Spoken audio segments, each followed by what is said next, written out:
This show is part of the Head Stuff Podcast Network. Welcome, gather round the fireside and listen to a tale of Fionn McCool, Cullen, Deirdre of the Sorrows, Granuaile. From giants right down to fairies, of both the drooping and solitary, and ghosts who are sometimes scary. Anything goes by the fireside. Yeah.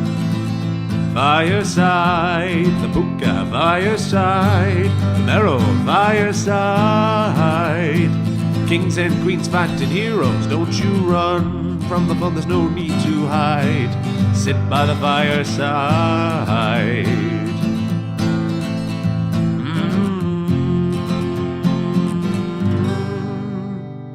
Fireside.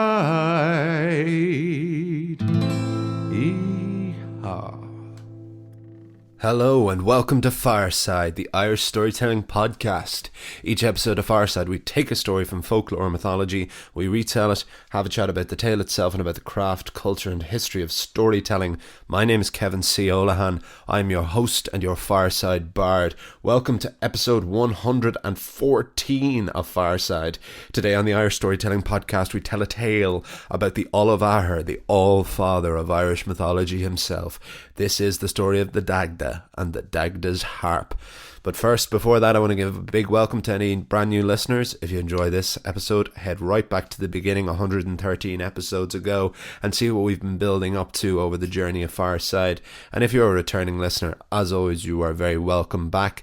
Please do follow me over on Instagram at Fireside Bard. It really helps to keep that alive and to keep that boosting. It's always a great reference point when trying to get people on board. It does make a difference, so please do continue to follow me over there. If you really want to support the podcast, you can do so by joining Head Stuff Plus and supporting Fireside, where you will gain access to exclusive content, not just from this podcast, but from every other podcast on the Head Stuff Podcast Network. Recently, I uploaded the full video of Fireside's performance at the Dublin Podcast Festival in 2019. There's also the video I recorded from my original ballad of the Giant's Causeway. It's going to be the best place for future for me to keep in contact with all of you and to create more and build and sustain more of the Fireside community. So all that and more you can join for as little as €5 a month over on Head Stuff Plus. But the story, actually, I just want to give, we had a few new, I just want to give a big thank you to the most recent members to join up for Head Stuff Plus, a lot of whom have transferred over from the Patreon account, so thank you so much. Connor Phelan, Ben Clifford, Cassandra Burrow, Philip Keogh, Karen Jackson, Claire Byrne, Mike Campbell and Derek Courtney. Thank you so much to each one of you. We're nearly at 20 supporters over on Head Stuff Plus, and it's a brand new thing, so that's a great start. Head Stuff themselves got onto me and said that overall membership to Head Stuff Plus is at 50% higher than they were estimating for the first month. So thank you to each and every one for helping to get this brand new thing off the ground for an Irish podcasting company like Head Stuff is, supporting independent podcasts such as myself. So thank you to each and every one of you, and for the rest of you, join up if you can and if you want.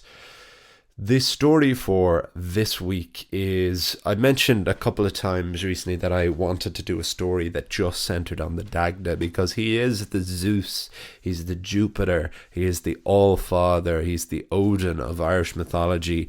And while one of my favourite things about Irish mythology is that it's considerably more feminist than a lot of mythologies, we've certainly valued our women far more in Irish mythologies than in certain other world ones, or certainly in how they were translated down through the conversion to Christianity that so many mythologies experienced. But there's been very little, certainly in this podcast, that is centered on the Dagda and in the great question of what is the difference between folklore and mythology, my understanding of which has always been that a myth features gods and great heroes, whereas folktales are the stories of people, of you and me. They are folklore, they're folk tales. But sometimes, and naturally a lot of the time, the two worlds converge and the lines blur between the two. And sometimes particularly you get a myth that is as perfectly contained and simple as a folktale. And this was a story like that. I found it kind of out of context. It wasn't in Lady Gregory's Book of Irish Mythologies. I just found a really great version of it, first on Bard Mythologies, which is a site I go to every so often. It just has it's really clear and really beautiful condensed versions of a lot of these stories, and it's been a good resource for telling my own versions of these stories, or sometimes if I'm looking for a couple of different versions, it's great to pick up a couple of little bits from. And they had a beautiful version of this story, which wasn't one I was overly familiar with, but it was a self-contained almost side quest. This is a side quest story, very much like a fetch side quest in a video game, and that's one of the reasons I like it, and I like it most of all because it's quite self-contained. But we'll get right down to it. We will chat more afterwards. This is the story of the Dagda's Harp on Fireside.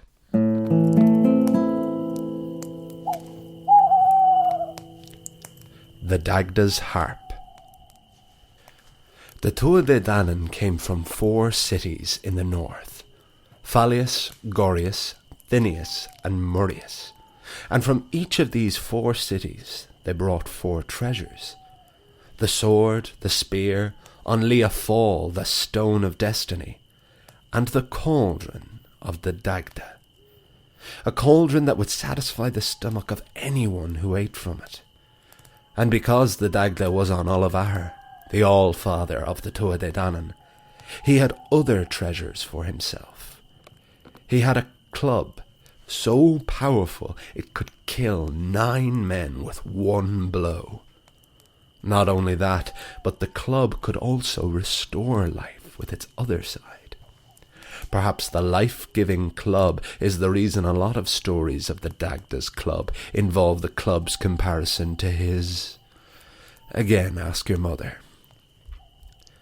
But the Dagda's greatest prize of all was his harp, Utna, the harp of the 4 angles.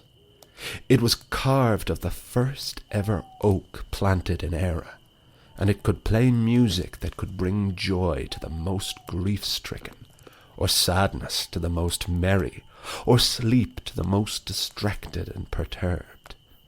It all depended on what the situation called for and in what mood the Dagda was in, for it was only the Dagda that could play the harp. Others could pluck its strings, but it would make no sound. Utna would only sing at the great god's touch.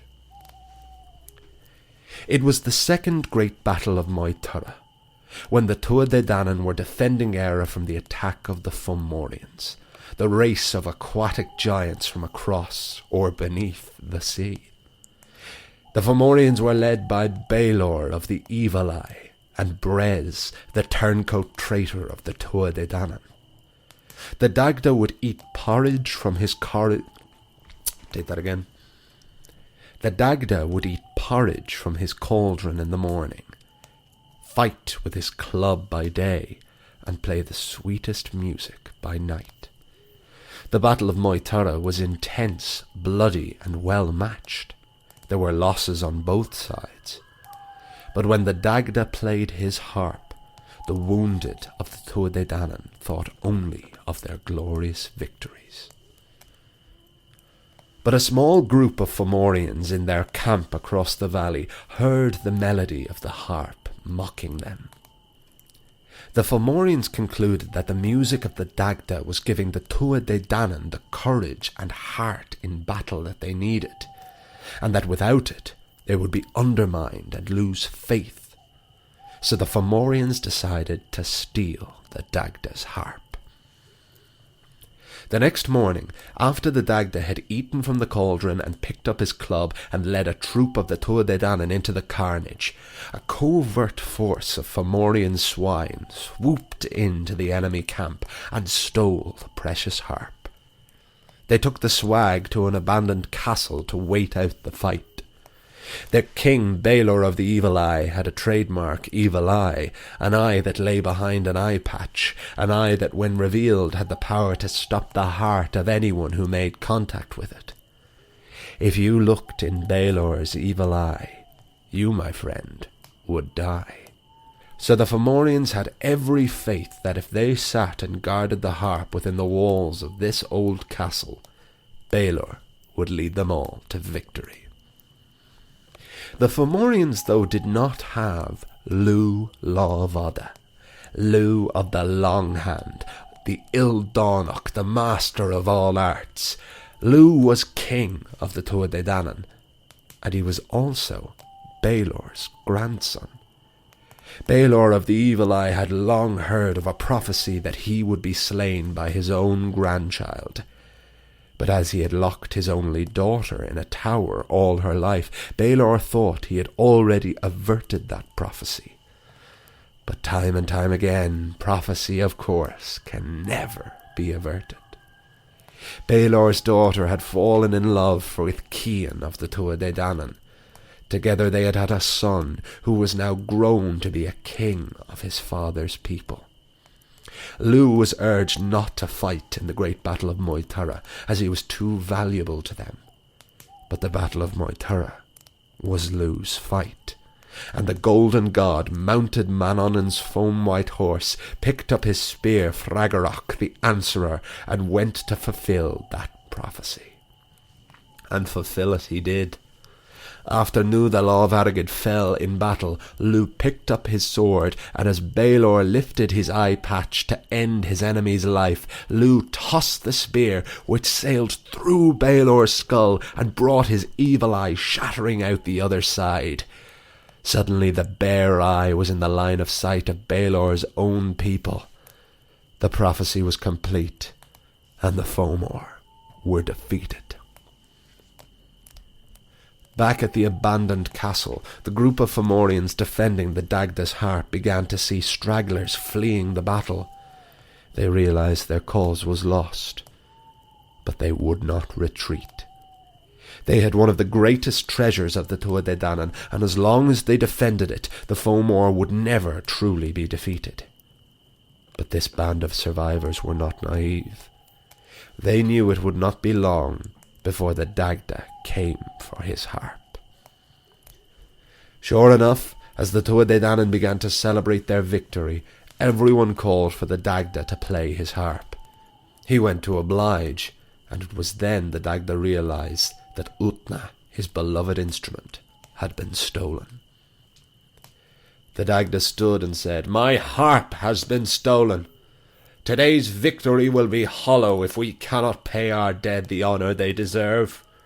If we cannot deserve their sacrifice, we need that music. Who will come with me to retrieve my harp?" There were two immediate volunteers. Ogma, the reader of the runes, the creator of the first Irish alphabet, Ogham, and Lugh Lámhada. They were all exhausted from the fight. But there was one fight left. The 3 musketeers of the Tuatha Dé Danann arrived at the abandoned castle. It was not hard to find, for as wide as the music of the Dagda's harp reached, so too could the Dagda hear his harp when it was at rest. The 3 crept inside. All of the enemy Fomor were asleep, with the harp safely guarded at the centre of the room. But this was no issue for the Dagda. He called for the harp, and the great instrument flew across the room and into the arms of its owner. But the flying harp had woken the Fomor, and rubbing sleep from their eyes, they all picked up their swords, ready to get that harp back. Ogma turned to the Dagda and said, "I think you better play your harp." The Dagda obliged, and played the music of mirth, and every one of those Fomorian soldiers dropped their swords and began to laugh and dance. If there had been a bar, they would have called for a round. But when the tune ended, the smiles faded, the swords were retrieved, and they began to advance once more. Lugh then turned to the Dagda. "I think you better play your harp." Again. This time the Dagda played the music of sadness, and each Fomor fell to his knees in tears. "Why?" cried one. "It's just all so senseless," said another. "Lambs to the cosmic slaughter," cried a third. But once again the tune ended, and the Fomor picked up their weapons and advanced on the Dagda again. The Dagda then played a final tune, the music of sleep, and all weapons were dropped, and the Fomorian thieves fell into an exhausted sleep. The Dagda, Ogma, and Lugh left with the harp. No further bloodshed needed, and the Dagda's harp was never stolen again. To be continued.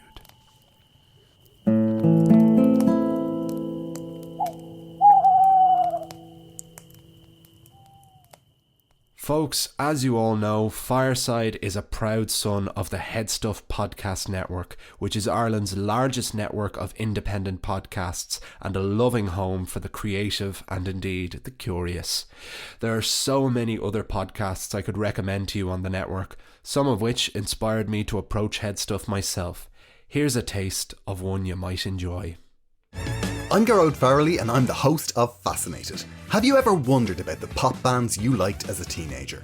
What went on behind the scenes? We had played this grand prank. It sounds terrible, but I'm just so relieved it's over. And then they had this great idea of getting another girl in who looked like Heavenly. What did they do afterwards? And all of a sudden you're like, that's the end of that. It was all blowing up when it all kind of just unravelled. And I thought it would last forever, and it didn't. Check out Fascinated with me, Gerard Farrelly, on the Headstuff Podcast Network.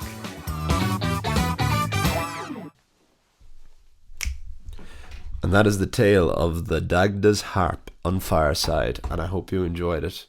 Nice, self-contained, intimate tale. Intimate. Yeah, there's a couple, so what to talk about with this tale? Yeah, I love these side quest tales, as I called it beforehand, because you have the context of the Great Battle of Moytura, which we got to visit more of again as well with our episode on Bridget a couple of weeks ago. So that material and that landscape is fresh in our minds again, and it's really nice being back in that world. I don't know if those of you who've been listening to Fireside since the very beginning will know, we might remember that when we did the second Battle of Moytura in, I think about it was episode 10, I think it was 10 or 12, I think 10.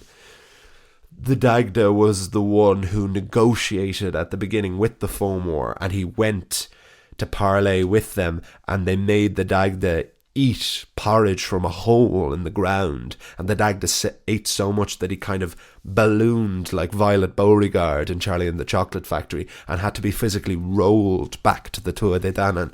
So you had that great cosmic comedy going on there, and we have this image of the Dagda's club, which can end 9 lives with one swing and restore a life with the other. And then we get this image of the harp. The harp, which reminds me very much of the harp in the Jack and the Beanstalk folktale. One of the items that Jack steals from the giant is a harp that sings itself and doesn't even need to be played. And of course we have this idea that the harp is the symbol of Ireland. Quite a controversial and very interesting point about the harp. The harp that is the national symbol of Ireland, that is on our passports, that is on that lovely burgundy passport. We've got the Brian Boru harp printed on that, which is one of the oldest harps still in existence in Ireland. Regrettably, it was not actually Brian Boru's harp. It's dated about 500 years after Brian Boru, I think, and which is a shame, but it's still and always will be known as the Brian Boru harp. But it was actually Henry VIII who first used the harp as the symbol of Ireland. It was already that renowned as a symbol of Ireland.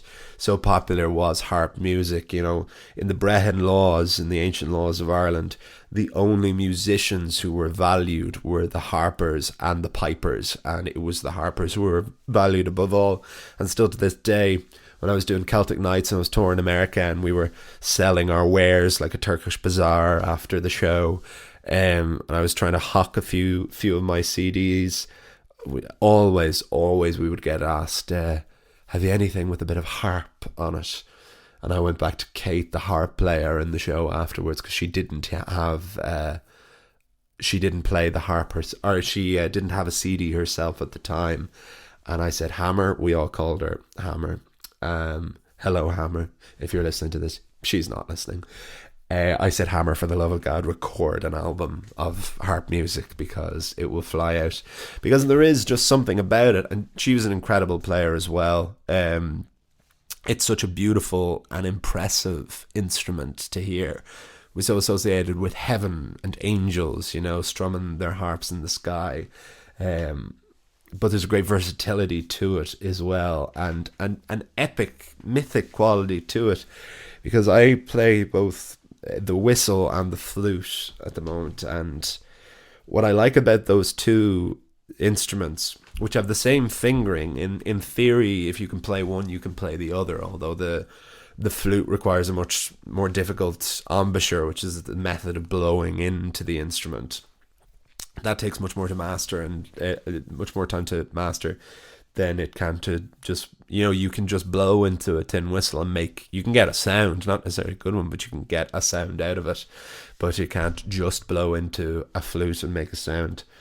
But what I quite like about the two instruments is, to me, the tin whistle is like the sound of folklore. It's like the sound of folk tales.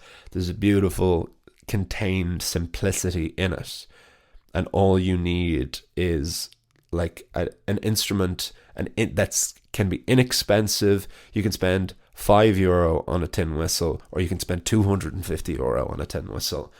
You know, they have that range, but you can get one that's that cheap and get a tune out of that. Likewise with folk tales, all you need is that story, and it can be your own. It can be self-contained, and all you need is that tale. Whereas the flute has that same simplicity and beauty at its core, but there's much more of a world, an earth.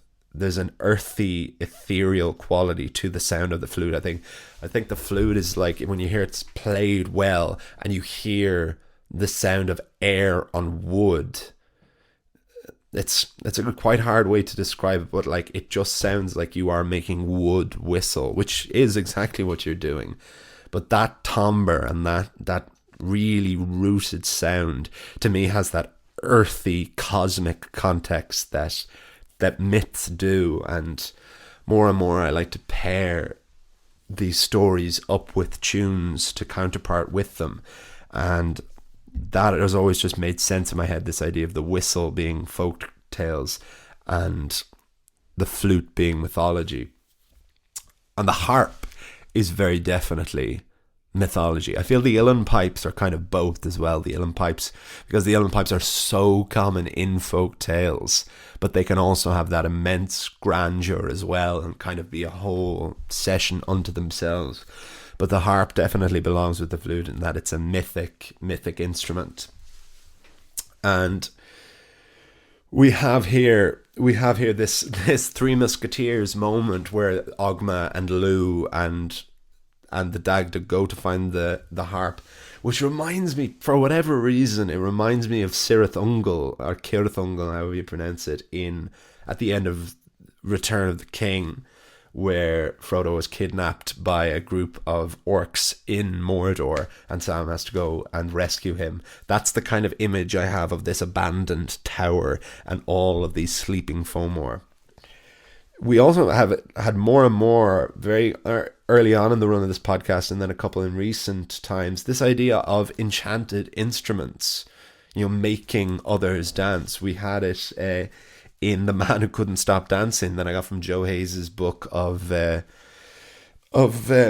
South American folklore, and we had it in The Wonderful Tune, one of the very earliest stories ever on Fireside.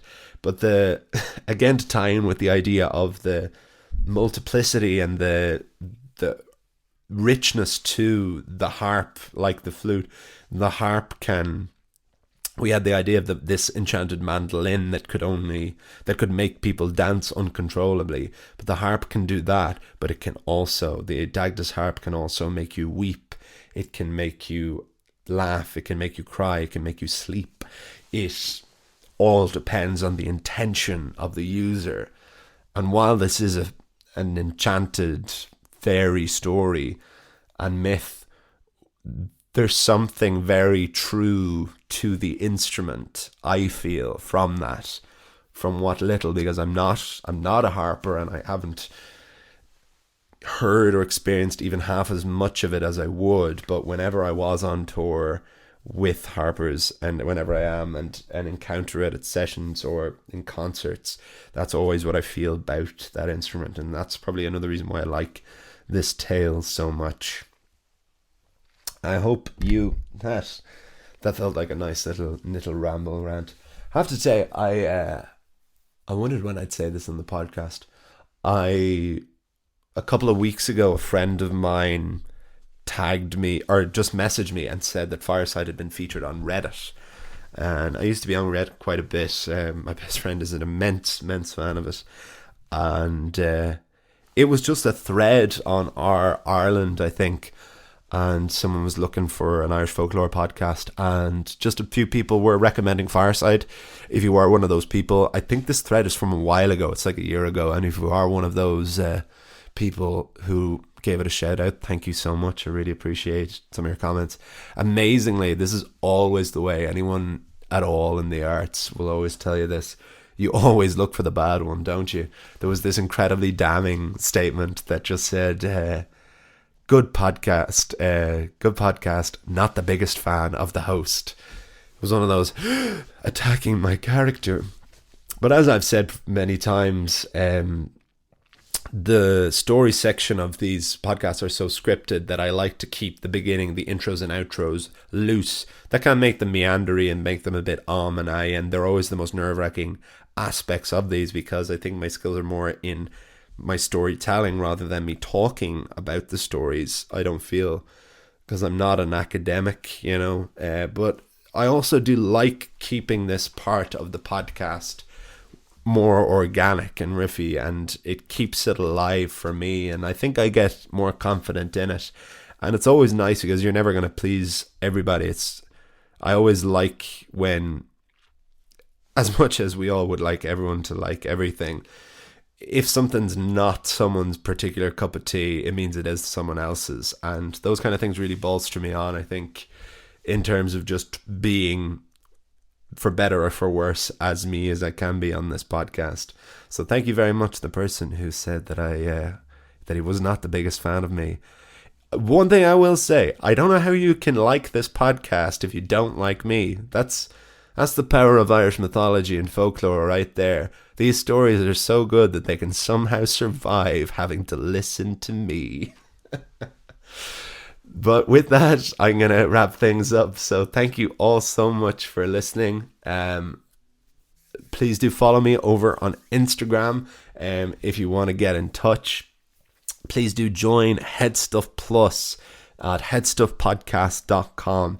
€5 a month. You can join the community. You can support this podcast financially in the way that it does need and is very much appreciated every euro towards it.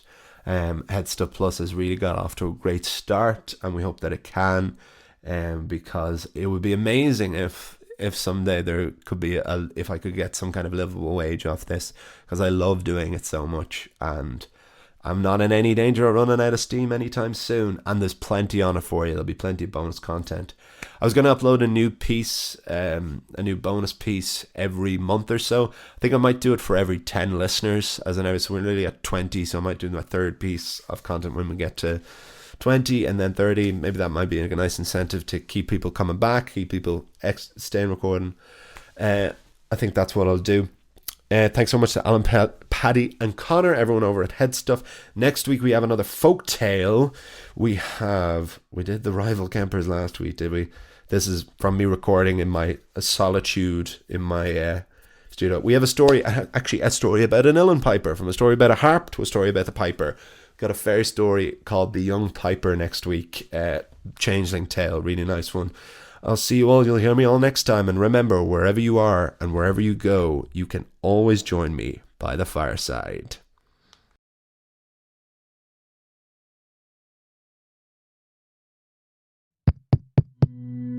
This show is part of the Head Stuff Podcast Network, a hub for the creative and the curious. Shows are produced in association with Head Stuff and the Podcast Studios Dublin. Find out more or become a member at headstuffpodcasts.com.